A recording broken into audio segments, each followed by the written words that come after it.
Welcome back to As Planned. This is a Project Controls podcast. My name is Mike Bograd. I'm a vice president here at Stelic. With me today, we have Vice President of Operations, Alex Viana. Today, we're going to be talking about what does it take to run a project controls company, right? What does what we like to call at Stelic the foundation of this company look like, and how does it take shape, and what does it require to be successful? So, Alex, we're kind of going to put you in the hot seat uh, in this role. Why don't you tell before we kind of kick off, what your role is at Stelic? How did you get here? What's your background? Oh man, I've been in operations for almost like 10 to 15 years. I originally wanted to be a finance guy. I thought I was going to go up with private banking. And then one day I was like, no, I'm trying to do something else. So I got into corporate America. And then from there, I worked at some big tech companies like Apple, Amazon Studios slash Amazon itself, Meta. And then from there, I worked in a variety of project management and operational leadership roles. Awesome. So at Stelic, we saw that very impressive background and said, man, we need this person on our team. So we reached out. Super excited to have you join. And since then, you've kind of been in charge of our operations team. What does that entail? What does that look like for you? I think the best way to put this is um, I like keeping the lights on in the company. And in short, if we're going to explain like operations itself and at Stelic or at a project controls company, it really is keeping the lights on. If we're going to go back to like, think of a car. When you get a check engine light, what do? You diagnose it, you try to solve for situations and solve for a path forward ultimately. So specifically at Stelic, I remember joining. I think we were at like 6 or 7 people like when I joined. Now we're at like almost 30, which is crazy. But you guys were doing everything. I think Stu was doing payroll. You were doing HR slash recruiting. Brooke was doing finance. And I think that was the interesting thing, right? As we were scaling and growing, we needed to kind of bring that into internal ops to keep the lights on ultimately of the company. So you guys can go get more clients, bring in money for the company, and I think that's the foundational part of operations in a project controls company specifically. Absolutely. And one of the things we stress when we talk to clients, when we talk to staff, especially new potential new hires that we're looking at, is when you think about your traditional company. I do this triangle symbol a lot, right? You do this traditional company, you would think here's the partners, they kind of move up into the C-suite level. Very quickly I learned that I did not enjoy doing insurance. I did not enjoy dealing with legal, any of that stuff. So what we quickly found out was that uh, what is successful for us is to keep, I have 20 years of experience in this business. Stu does as well, and so does Brooke. We wanted to stay as close to the project as possible, right? So we instilled, I like to think, a lot of trust in you, and we gave you a lot of autonomy to be successful and said, hey, develop systems that you think will work. Um, let's review them together. Let's implement them. And I think one of the big, successes for our company is that separation of operations and leadership from a project control standpoint, right? We have a lot of trust in you that you'll keep, like as you said, the lights running for the company, which allows our team to be really independent and work freely on with our clients and with our staff. And I think that's kind of atypical these days, which I think goes a long way for staff. Um, One of the challenges, right, that we run into consistent, I'm sure you're very familiar with this, is staffing and recruiting. So, what is our plan, or what should a good plan for staffing look? I think it's really difficult to say, especially in our climate. Is well, this is one of the unique challenges, right, that we have is in project controls. Is we have a client that ultimately messages you guys and says, "Hey, we are building a multi-million-dollar facility. We need people yesterday." Hmm. And I think that's the most difficult part, right? Is how do you get ahead of that curve? So one of the challenges that is also a good, it's a good, it keeps you on your feet. I like to say, is how do you pre-plan, right? So like as you're building, as you're getting these jobs and as you're getting these clients and contracts, right? How do we engage and keep candidates that we've already sourced, right? So, for example, if we have client A that says, "Hey, we want to staff this building or this facility, data center, life sciences center," and then tomorrow they say, "You know what? Never mind. We're keeping it in house." How do we keep those candidates warm and on the bench, right? So, in case another opportunity comes up, we can just engage with those candidates versus having to burn down the house to get people to start yesterday, as I like saying. So, I think that's it: is building scalable processes in recruiting where we're able to keep a bench, we're able to keep candidates warm, and I think that's something that we do very uniquely at Stelic. Is our recruiting is, I like saying, it's a white glove service, right? Like sometimes you go apply to jobs, right? And as you're applying to jobs, you never hear back from the recruiter. They fill the position and that's it. But what we like doing is giving that white glove service where even if we can't fill the position today, we like keeping you warm. We'll always keep you engaged for other positions that might open up in the future. And I think that's what sets us apart specifically. No, it's awesome. I think it's a recipe for success. It does take time, right? It's not an overnight thing. This Oh is a no. tool that we have to build and continue to nurture and grow and stay in contact with. So it's definitely a process and a system that we've put in place. Pedro, the producer, has prompted us with a question about, systems versus kind of working autonomously or judgment. Um, and, I'll actually jump on this because I think truly the only way to scale as a company is with systems, right? It's great to kind of work autonomously and independently, kind of deviate from the norm to please a client. But I think it's appropriate to come back and do a lesson learned and kind of figure out, um, how can we then turn this lessons learned into a process? Some of the prompts that Pedro has left us with is, like proposal templates, reporting cadence, ERP implementation. I mean, I think those are really important systems personally, that need to be included.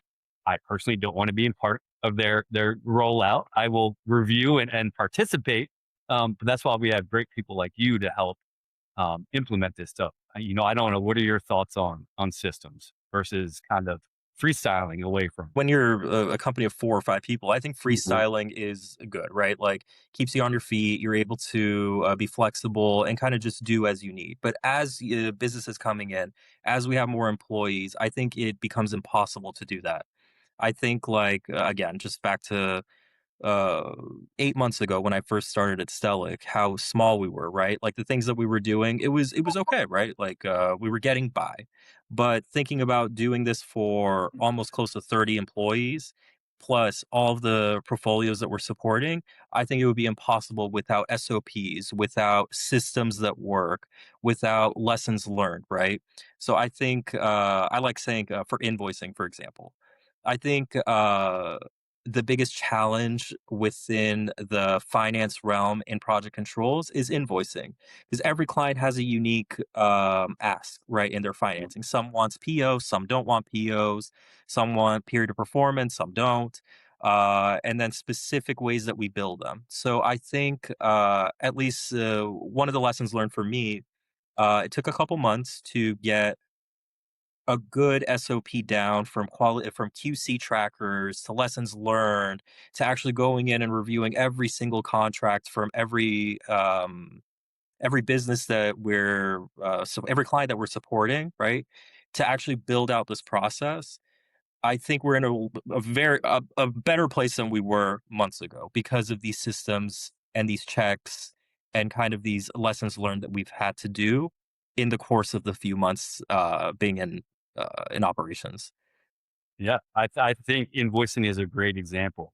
Again, when we first started doing it, it was this kind of freestyle approach. It was, hey, Mike, run your invoices. And then you came in and said, let's put a process together. Let's, make this a very methodical approach on how we're going to do it. And then our latest round was this kind of QA/QC, like you mentioned, on how do we ensure that, when we send an invoice, it's accurate, it's going to the right person. It's paramount, right? We absolutely need those guidelines in place to keep this company running. And if we didn't, right, I mean, it would be a huge issue for us. Absolutely. Absolutely. So sticking with our invoice process, Alex, you and I had kind of touched on how can we effectively QC these as not just as quickly as possible, but kind of capture everything. And I think one of the things we did and looked at was AI, right? How do we um I think what did we do? We created a project inside of AI that we then trained to review all of our invoices before they went out. Help me fill in gaps. What else did it do? Yeah, yeah. So ultimately, for each client, we created a special internal AI bot that helped us review anything that was needed as far as any codings that we needed to add for the invoice, any extra things that we need to send out, like an insurance doc, another W-9 form. So where AI really became beneficial and it helped out a lot is imagine across 50 plus projects that we have having to go through and retrace every contract and every previous bill becomes a bit tedious, right? So building out these bots within our AI tool made invoicing go from a 2 week process where it was making almost like your eyes bleed to a 2 3 day max process because we're able to see and identify things that are happening in real time, right? It's able to flag, imagine even in expenses, right? Like you're expensing something and then there's a duplicate. Imagine going through like 250 line items of expenses. It's able to pull that out and take away a lot of the stress that comes with invoicing. Um, and not only with invoicing, I would say this is even with state compliance, right? So as we get more clients across our portfolio and we're getting different states added under our belt, what we're seeing is these clients sometimes want different state registrations, right? And we're able to build an internal bot for it to guide us on, okay, what does this look like if we want to pursue Georgia, for example. What do we need to provide, right? Is this a benefit for Stelic? Is there a way around it? So we're able to build these bots that actually become our mini operation specialists, I like to say, because they're able to be the research and able to point us in in the correct directions, and and it saves a lot of time for us, especially in a growing company. Do you think having this kind of technical, so let's say, we were to expand our team, right? We have a recruiting team, we have a finance team, we have you at the helm kind of leading the charge. Let's say we were to expand this team. It almost feels like a strong tech background is important, because it's not the same as it used to be where, a lot of spreadsheets, a lot of filing, looking through physical paperwork. It's a lot of, how do we kind of try to automate this stuff and help kind of facilitate it out. Yeah, exactly. I would say especially in the era of AI, right? You can learn a lot from AI itself, from any bot that you use, whether it's Claude, whether it's ChatGPT, Grok, whichever you use. It can teach you a lot, but at the same time, you need to have some type of tech background in order to give it the commands that you need to get what you want from it. You can upload a spreadsheet to, let's for example, say Claude, and say, "Hey, tell me what this is." And it could tell you what it is, but you have to know the specific prompts in order to get what you want, especially around the automation. Because there's things like connectors, right? And then sometimes you'll go to a connector within the app that you want to use, and then you have to not necessarily know the code, but you have to go and kind of find a back way or a back door in order to connect all of these different systems to create automations. This is almost leading to kind of an internal conversation, but would there be, I mean, we actually have an AI automation intern. This is all he does for us. So it's almost like pairing him up with our team is a huge success, right? We also need to know actually the not just the technical, AI background. You need to have the actual institutional knowledge to say, hey, the report that's being spit out is accurate or not, right? When you're looking at it, it's, hey, I read the columns make sense, all the data inside of it makes sense. We know AI can do that, but I think, not I think our process at Stelic requires human intervention no matter what. So if AI is being used, a human still needs to review it and still needs to understand what's being produced wrong. Oh, 100%. You can't, AI is not there to, at least in our industry, it's not there to replace the human. It's only there to assist the person that's supporting with that task, right? From an operational perspective, we still need quote unquote humans to go in and actually review these candidates, to actually go in and do that human touch, reach out to the candidates, keep them warm, or from a compliance side, actually reaching out to the state, making sure that the state compliances and the documentation that we're giving is correct and accurate. Because then imagine you give false information to the state, then you're held under penalty of perjury. So it's there to assist you. It's not there to replace anybody. Um, to kind of close this conversation out, I'm on the project control side, you're on the operations side. What I like to say is, I've heard it at previous companies. I've heard other people say that, back of house staff and back of house support is how they treat our operation, how they treat their operations team.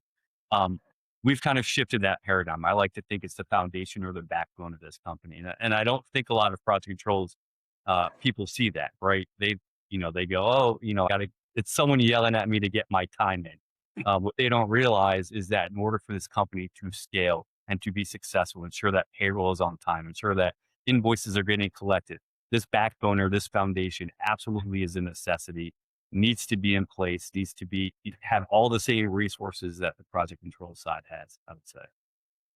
Yeah, I would say that as far as, for example, executives can't go out and chase new clients when they have to worry about processing payroll, or they have to worry about reaching out to the state in order to be compliant. I think one of the most important things was for me when I joined Stelic was two things: was the employee experience, how we're treating the employees. Because with happy employees, you get happy clients and a good work that's a good output. And then on the other side, it's the client relations, right? So I like saying on the back of house side, or at least the operations side, something that's important and needs to be important as a foundation is that client relation as well. Ensuring that you know who to go to as far as project managers, people from the AP team, compliance team, just to make sure that we're buttoning up all loose ends of anything that need to be done. Sounds good. One, two,